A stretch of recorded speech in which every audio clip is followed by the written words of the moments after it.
కోర్టుకు వెళ్ళి స్టే కూడా తెచ్చుకున్న పరిస్థితి ఉంది. ఆ స్టేలు ఫ్లెక్సీలు కూడా కట్టి పెట్టుకున్నారు. ఇంకా భయమేనా? భయం వేస్తుంది మరి, ఇక భయం వేస్తుంది. భయం పోతుందా? ఇక ఎట్లా పోతుంది భయం? అసలుకి భయం పోకుండానే చేసిండు వాడు. ఇప్పుడు అప్పుడనే చేస్తున్నాడు. మరి లాస్ట్కి ఏం చేస్తాడో తెలియదు. మరి మా ఇంట్లో అయితే మాకు ఉంచాలి.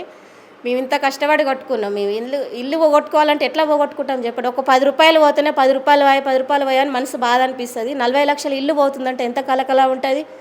ఇప్పుడు మా కలకల ఆయనకి ముట్టదా? బిడ్డ ఉందంట, మనవాడు ఉందంట, వాళ్ళు ఏడుస్తుంటే వాడిని వాళ్ళు ఇల్లు కూడా కొట్టుకొని వాళ్ళ ఇంట్లో పోయి ఆయన ఉండమనండి బెడ్రూమ్లో. ఆయన బిడ్డను ఉండమనండి, వాడిని ఉండమనేది. అప్పుడు తెలుస్తుంది ఆయన బాధ ఏందో తెలుస్తుంది అన్నట్టు. మా కష్టం ఏందో తెలుస్తుంది, ఆయన బాధ ఏందో తెలుస్తుంది. అప్పుడు పోయి అక్కడ ఎక్కడనో ఇస్తాం. మేము ఎక్కడ పోయి ఉంటాం? అక్కడ పిల్లల చదువులు ఇక్కడ ఉన్నాయి, మా పనులు ఇక్కడ ఉన్నాయి. మా ఆయన ఇక్కడనే ఆటో తోలుకుంటాడు. మేము ఇక్కడ ఉండి ఇక్కడ ఉండి చేసుకునేటోళ్ళు. అక్కడ పోయి మేము ఏం చేసుకునేటోళ్ళం? మేము అసలుకి అవసరమే ఆటో ఏది? ఆటో వాళ్ళకి సంవత్సరానికి 12,000 ఇస్తున్నారు. ఏవి అవేవి? ఆటో వాళ్ళకు కూడా ఇవ్వలేదు. ఇచ్చే వాళ్ళకి ఇవ్వకుండా ఇవేంది మధ్యలో? అది చేసేటి ఏందో చేయకుండా ఇవేంది? ఇండ్ల మీద పడితే ఇండ్లు కూలగొట్టుకొని ఏం చేసుకుంటాడు ఆయన? మూసి పక్కన మస్తు ప్లేస్ ఉంది. ఆ ప్లేస్ని చూసుకొని పండుకోమని అన్నిగా ఆక్రమించుకునేటోళ్ళం అయితే రిజిస్ట్రేషన్ చేసేటప్పుడే చెప్పాలి కదా, మీది ఆక్రమించుకున్న భూమి ఉంది, ఇది ఎట్లా తీసుకుంటారు అని చెప్తే మేము ఆ రోజే మేము ఆపుకుంటుంటాం కదా, కట్టుకోకుండా ఉంటాం కదా, అదే గుడిసెలో ఉంటుంటాం మేము. ఇప్పుడు సరేలే మా ఇల్లు కదా రిజిస్ట్రేషన్ చేయించుకుంటున్నాం కదా అనేసి మా ఇల్లు మాకుంటుందనే ఇల్లు కట్టుకునేది సగం ఆపుకొని మేము రిజిస్ట్రేషన్ చేయించుకున్నాం. ఎందుకు చేయించుకున్నాం? మా ఇల్లు మాకుంటుందనే చేయించుకున్నాం కదా. ఇప్పుడు అనుకోకుండా ఎలా కొడతాం కూలగొడతాం అని అంటే ఇప్పుడు ఎక్కడ పోతాం? ఇప్పుడు పిల్లల మధ్యలో చదువులు ఆపుకోవాలనా? ఏం చేస్తారో మా ఇంట్లో మాకైతే ఉంచండి. అసలు ఆయన మంచి దేవుడు.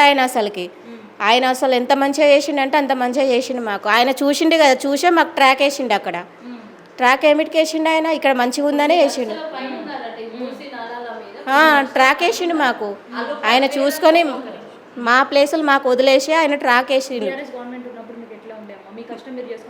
చేసుకున్నాం, మంచిగా ఉన్నాం. ఎప్పుడు నీళ్ళు రాకుండా కూడా నీళ్ళు వచ్చినాయని కూడా ఆయన 10,000 ఇచ్చిపోయిండు మాకు. ఆయన వచ్చి చూసిపోయిండు. చలికాలం వస్తే వర్షాకాలం వచ్చినా కూడా చెత్తిర్లు అవన్నీ 10,000 ఇచ్చేది, బియ్యం పంచేది. ఆయన తిన్న సొమ్ము మేము తినలేదని అనొద్దు అసలుకి.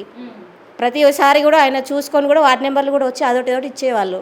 ఇప్పుడు అది లేదు ఇది లేదు, చేసుకునే వాళ్ళని చేసుకునేకుండా ఇండ్లు కూలేస్తామంటే ఎట్లా పోతాం మేము? అసలు కాంగ్రెస్ అసలు చండాలంగా ఉంది, దరిద్రంగా ఉంది అసలుకి. మాకు అసలు ఈ కాంగ్రెస్ వద్దు, బీఆర్ఎస్ వాళ్ళే కావాలి మాకు అసలుకి. పోనీయండి. ఇప్పుడు 9 నెలల్లో ఆయన ఏం చేస్తుండు? ఫ్రీ బస్ అని పెడితే కొట్టుకొని చస్తూరాడ. ఏమిటి పెట్టిన ఆయన ఫ్రీ బస్సు? ఆటో వాళ్ళకి 12,000 అన్నాడు. ఆటో వాళ్ళకి 12,000 అయ్యి 2,500 అయ్యి అసలుకి. రేషన్ కార్డులు, ఇప్పుడు రేషన్ కార్డులు కూడా లేని వాళ్ళు చాలామంది ఉన్నారు. వాళ్ళకి రేషన్ కార్డులు ఇవ్వచ్చు కదా, లేని వాళ్ళన్నా మంచిగా ఉంటారు కదా. పింఛన్ లేని వాడు కూడా ఉన్నారు, పింఛన్లు ఇవ్వచ్చు కదా.